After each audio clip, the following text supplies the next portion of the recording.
And a good Thursday morning, Birds fans. Thanks for streaming in. Mac and Mac guys, McMullen and McDonald here with you on Birds 365, a Phase 2 Thursday. We'll get the breakdown on what that means from my partner, John McMullen, in just a second. Show number 535. We just keep adding these up, and we're doing a countdown to a upcoming season in which the expectations will be pretty high on the Birds. You got a chance to hear from a couple of the Birds yesterday. They hinted at expectations, didn't come blatantly out and make any bold predictions. Couldn't weasel that one out of them, huh, John? Johnny Mac had Eagle player availability yesterday. Who said something that grabbed you the most?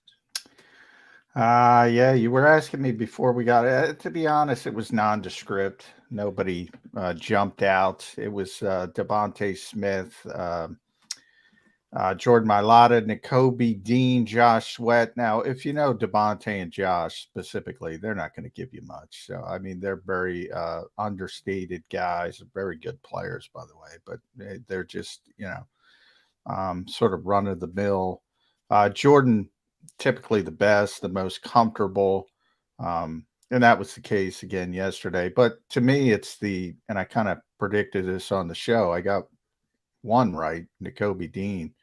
Because that's you had Devontae too. You got Devontae. You got two right yesterday. Not terrible.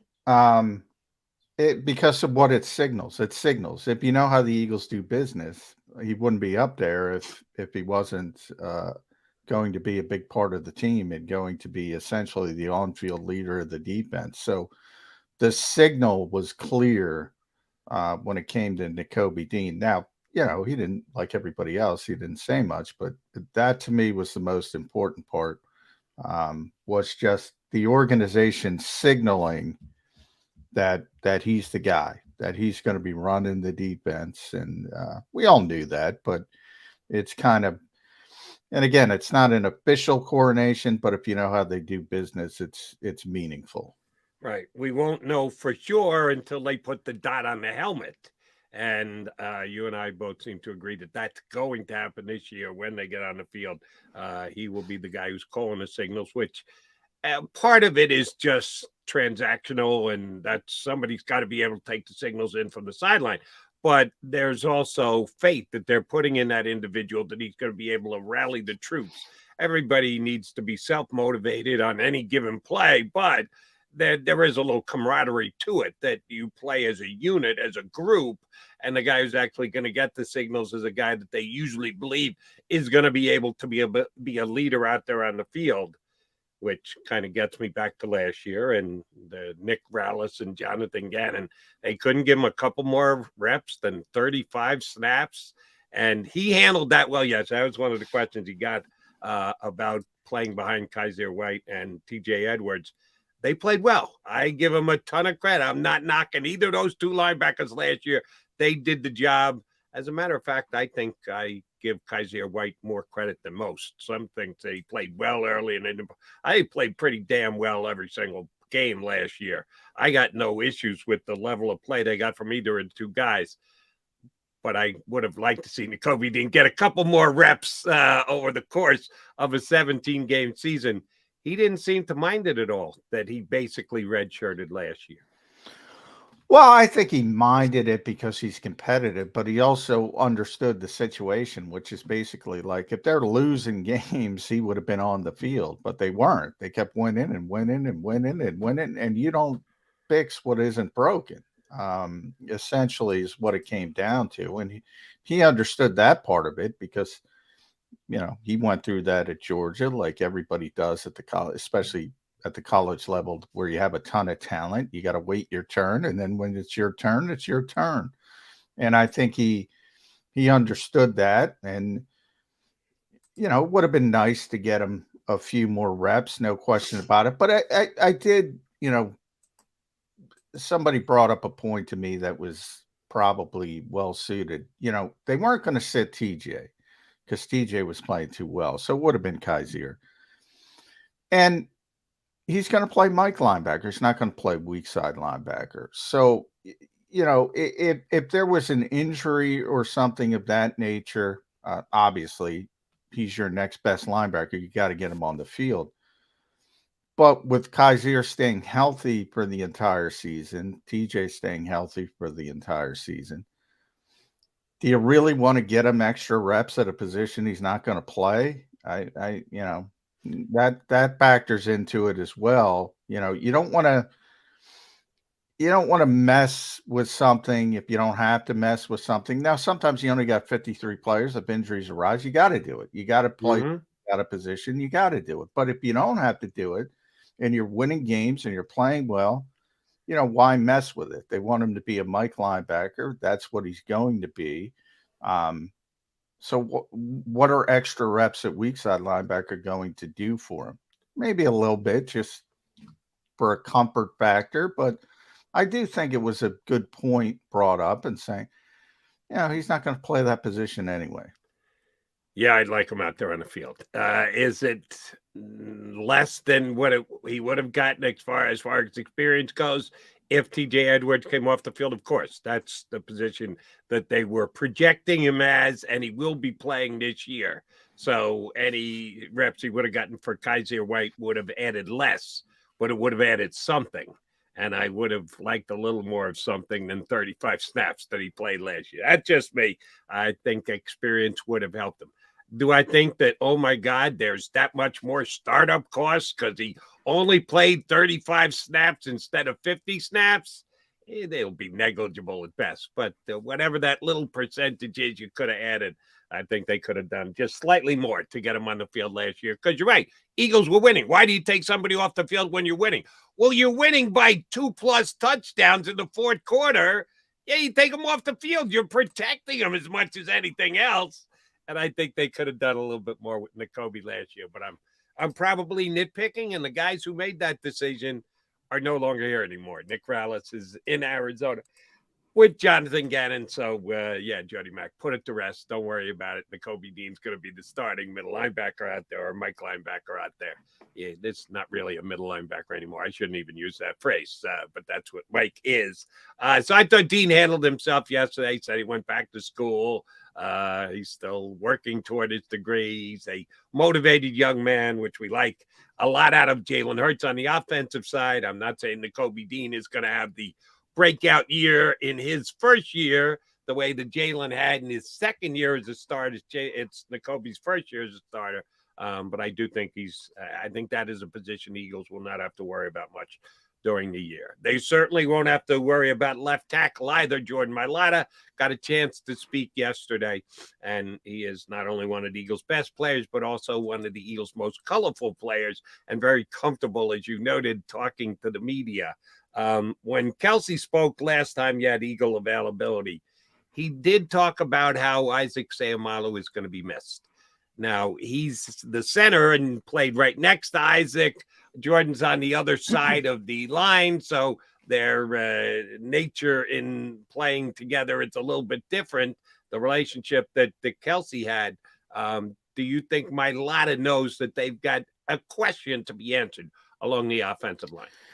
Yeah, I mean, everybody does, but they have so many options. I don't think anybody's too concerned about it. But part of that is Jeff Stoutland. You say, well, even if he can't get Cam Jurgens, even if he's not a natural guard, and then you got to wait for him to play center, and you got to go to Tyler Steen, that's fine. And even if he has trouble catching on, moving outside from tackle to inside a guard as a rookie, you still have Jack Driscoll. You can always default to Jack Driscoll's already played the position and proven he can do it to a certain degree. You also have Sua Opeta. So, I mean, you have all these bodies, and they're working out DJ Fluker, who's played a ton inside a guard in the NFL. So who knows? They might even bring him in. They have so many options. I don't think from that perspective. But yeah, from Jordan, I mean, remember Jordan at the beginning played next to Isaac. Isaac was a left guard before he got hurt, before he had the Lisfranc fracture, and then Landon Dickerson went over there and just took off, and then they moved him to right guard. So from his perspective, it's not as meaningful because him and Landon, thick as thieves on that left side, and they're just really good. I mean, you think about when Landon came in here, they didn't know each other. He's the best man at his wedding. He was talking about that. I mean, that's how close those two guys are. Um, so, I mean, yeah, that's one where you just don't even worry about the left side of the Eagles' offensive line. But uh, yeah, replacing Isaac Seumalo, we've talked about.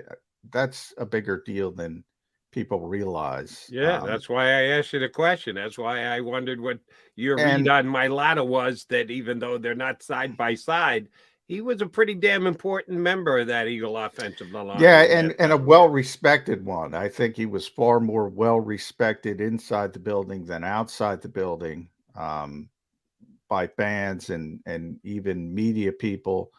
And then inside the offensive line room, even more than maybe in the organization. I mean, they love that guy, Isaac Seumalo. You've heard not only Jason but Lane Johnson talk about him, and but from Jordan and Landon's perspective, it's not as big a deal as it is from Lane and Jason's perspective. Now, the fact that the right guard, whomever it's going to be, is going to play in between Jason Kelsey and Lane Johnson, that's going to help them. So it's going to be fine, but it's not going to be Isaac Seumalo probably, at least early, certainly. And oh, by the way, you ran down a couple of the candidates that they have that are going to attempt to replace Isaac Seumalo, seeing the draft pick, and Jurgens potentially moving to tackle, and Dixon and Opeta.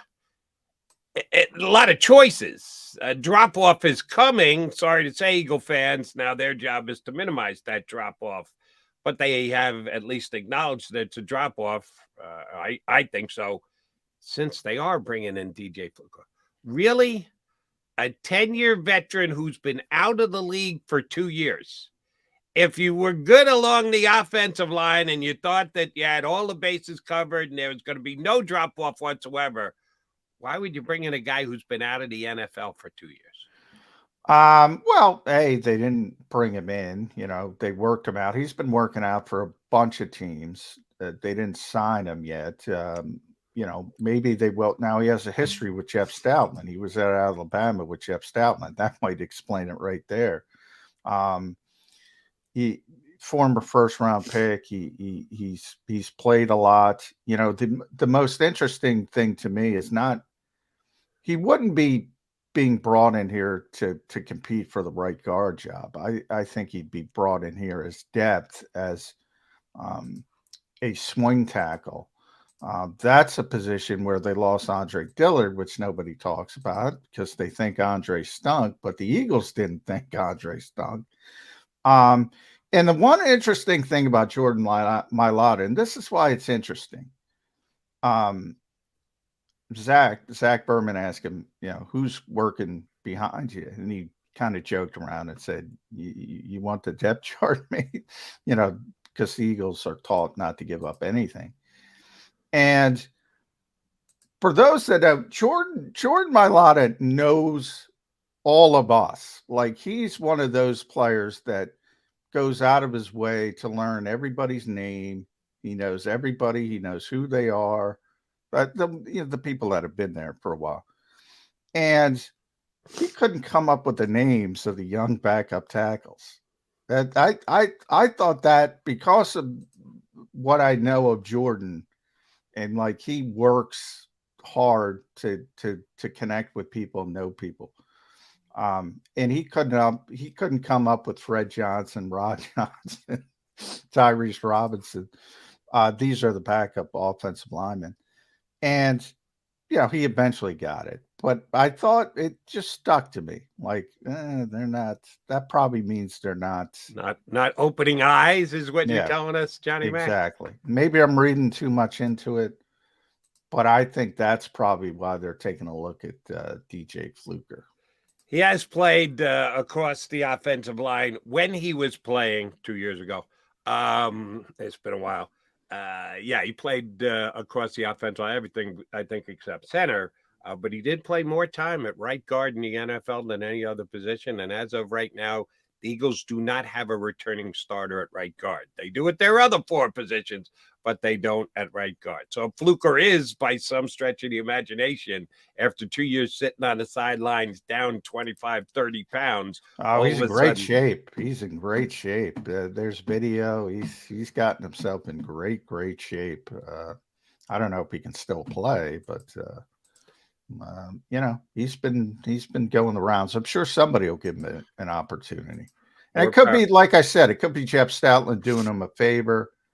But they do need, and Jack Driscoll would be played a little bit at left tackle, but I don't know how comfortable you would be if he had to play that for a couple games over a longer span, which you hope he doesn't. But they lost a lot of comfort when Andre Dillard walked out the building. Yeah, they've got a couple of guys that they need to replace on the offensive line. I just was surprised to see DJ Fluker's name there. At one time, pretty good offensive lineman in the league. Was a while ago, out of football for the last 2 years. Johnny Mac and Jody Mac, your Mac and Mac guys here on Birds 365. We got 2 good guests coming your way. Next hour, we'll have our pal Chris Franklin from NJ.com. But up next, from Bleeding Green Nation and Eye on the Enemy podcast, it's John Stolnis making another appearance here on Birds 365.